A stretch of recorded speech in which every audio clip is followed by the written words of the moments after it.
rikthyer në studio dhe unë ju thash se do të vazhdojmë të flasim për kujdesin ushqimor, do të flasim për një ndër ato vaktet me pikpyetjen më të madhe, se çfarë duhet të konsumojmë. Do thoni ju pse? Sepse mëngjesi ka një ritëm të shpejtë, shumë prej nesh nisin ditën herët, përgjithsisht ka nga ata njerëz që ankohen se nuk mund të konsumojnë dot mëngjes, sepse ende organizmi nuk është zgjuar, ende stomaku nuk është gati për të përgatitur për të konsumuar një vakt të bollshëm. Ka njerëz që mjaftohen thjesht me një kafe apo me produkte të tjera që mendojnë se i nxjerr gjumin dhe jep ato energjinë nevojshme për të filluar një ditë me ritëm, siç pjesa më e madhe e jona e ka.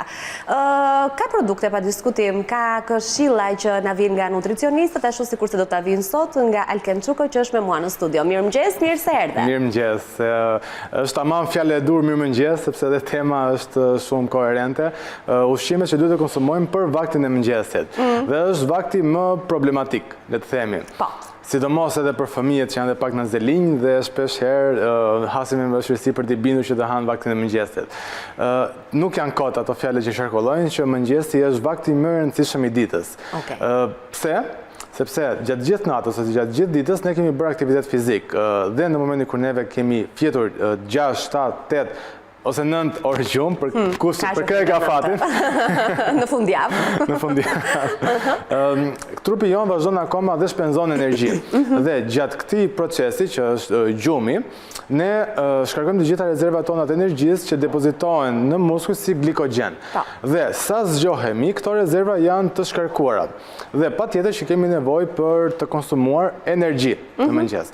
Unë kam përmendur edhe një herë në një emision tjetër, ne duhet të konsumojmë minimalisht 400 kalori sa po nisim mëngjesin tonë në mënyrë që të rizgjojmë metabolizmin. Është një lloj si, le të themi, ajo makina që kur është ftohtë, ju ose të gjithë e kemi hasur, e lëm pak ndezur që të ngrohet. Në mënyrë që të vazhdoj pastaj të bëj ato kilometrat e gjata. Një lloj është metabolizmi jon, duhet të konsumojmë pak ushqim që ta përgatisim metabolizmin ton gjatë gjithë ditës. Por çfarë ushqimesh? Po, ushqimet janë ato. Kjo është diferenca e bisedës. Ka në fakt edhe një mit, sepse nuk mund ta lëm si pa e përmendur. Shpesh herë thuhet që në momentin kur nuk sa zgjohemi në mëngjes nuk ju vjen për të ngrënë, më mirë mos konsumoni. Në fakt kjo nuk është e duhura. Kam dëgjuar edhe unë këtë. Sepse metabolizmi jon ose trupi jon ka sisteme të ndryshme mbrojtje apo mekanizma të ndryshëm, të cilët kanë këtë funksionin e hormoneve të uris dhe të ngopjes, që është leptina dhe gerlina që kemi folur më përpara. Por, kjo vjen si pasojë e këtij orari të zgjatur pa konsumuar ushqim, ku dhe nivelet e sheqerit në gjak herë stabilizohen dhe trupi kalon në një cikël tjetër të konsumimit të energjive, jo nga ushqimi, por nga rezervat e veta. Por nuk duhet ta lëmë që të ndodhi në këtë formë, por duhet të konsumojmë me patjetër ushqim edhe nëse ne nuk na konsumohet. Sepse nëse do ta shmangim si vakt, atëherë gjatë ditës do përballemi me një krizë urie më të fortë, do ndodhemi në situata ku do konsumojmë edhe më tepër kalori, edhe më tepër ushqim, dhe në fund të ditës nuk kemi bërë asnjë gjë tjetër përveç se i kemi bërë një dëm metabolizmit tonë sesa një favor. Prandaj jo më kot, kemi shumë ushqime, dhe jo më kot ryeza është gjithmonë plot, ku do ta nisim me të bardhën e vezës. E bardha e vezës, ndryshe nga kokra e plot e vezës, ka vetëm ovoalbuminën. Ovoalbumina për mua është si mbreti i proteinave, le të themi. E kategorizoj kështu sepse është një protein me vlerë biologjike shumë të lartë. Dhe ka ata aminoacidin triptofan, që e kemi përmendur edhe herën e kaluar për ciklin gjumë-zgjim, që ishte shumë i rëndësishëm për sintezën e melatoninës. Pra, ne përgatisim trupin tonë që në mëngjes duke konsumuar proteina të vezës, cila në këtë rast është ovoalbumina, për të patur edhe një gjumë cilësor në darkë. Pra, një rrugë e dy punë, me pak fjalë. Edhe zgjojmë metabolizmin. Mendojmë për darkën që në mëngjes. Po, edhe i bëjmë favor metabolizmit tonë në mëngjes që ta përgatisim gjatë ditës, por edhe kujdesemi që të kemi një gjumë cilësor në darkë.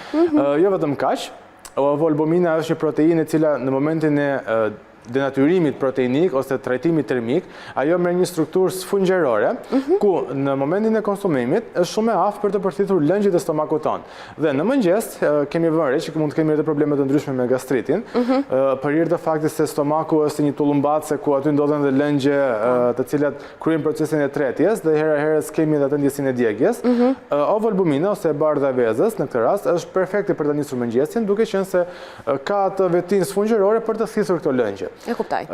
Dhe marrim dhe ato proteinat me vlerë biologjike shumë të lartë, të cilat pa diskutim duhet dhe ta nisim mëngjesin me ato, për të pasur dhe atë efektin termogenik, ku trupi jon më shumë djeg kalori për të zbërthyer atë ushqimin, sesa merr kalori nga ushqimi vet. E kuptoj. Kombinimet janë nga më të ndryshmet, unë prandaj kam shoqëruar afër me djathin e bardhë nga kompania Neranzi, i cili është në formë kubik të vegjël, djath feta në këtë rast, dhe është praktik.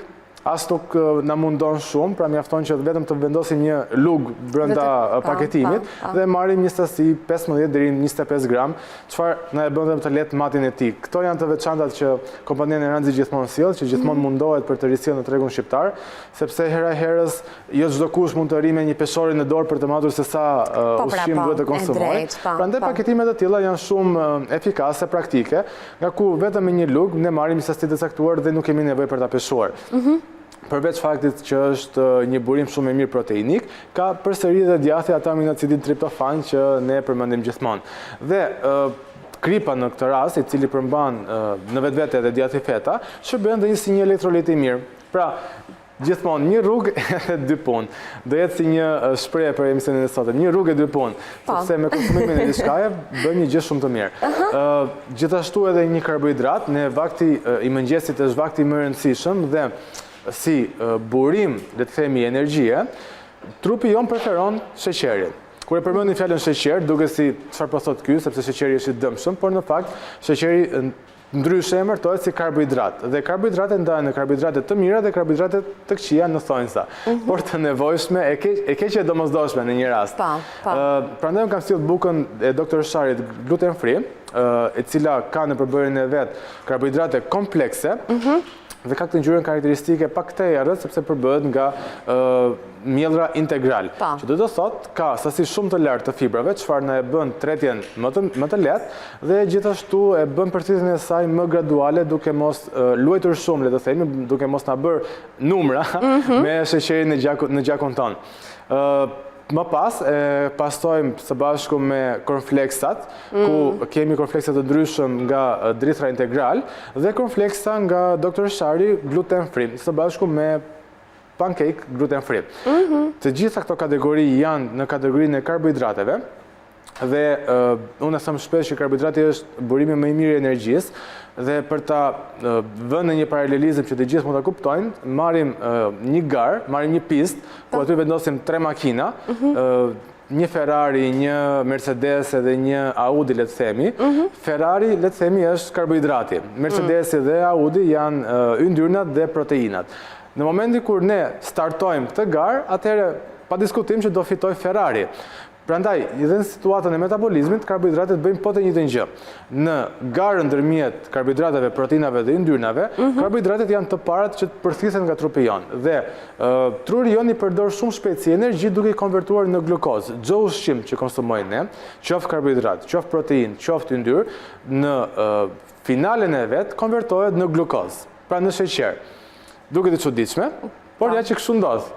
Metabolizmi ka shumë kaskada të ndryshme reaksionesh, të cilat janë shumë komplekse dhe shumë të thjeshta. Ne nuk e dim që ndodhin e gjatë kohës që ne konsumojmë. Madje janë shumë praktike në përdorim, sidomos paketimi i Dr. Sharit i pancake-ut, sepse vjen si një miks i gatshëm dhe ti nuk ke nevojë të bësh një brumë të tepërt ku më pas patjetër duhet ta përdorësh, por paketimi në formën e pluhurit, i cili ka të gjithë ingredientët në brendësitë e tyre, edhe ato shijet e veçanta me vanilje apo edhe me çokoladë që kanë paketimet tjera, na e bëjnë shumë të lehtë përdorimin e saj, duke marrë vetëm një gramatur 50 gram, ose një gjys gode çaj, le të themi, ose gode ujë, dhe ta miksojmë shumë shpejt me ujë, duke më pas e kaluar në tigan dhe kemi gati për konsumim. E kuptoj. Kemi shumë ushqime. Jo, po shikoja paketimin e dritërave për fëmijë, që më duk... Po.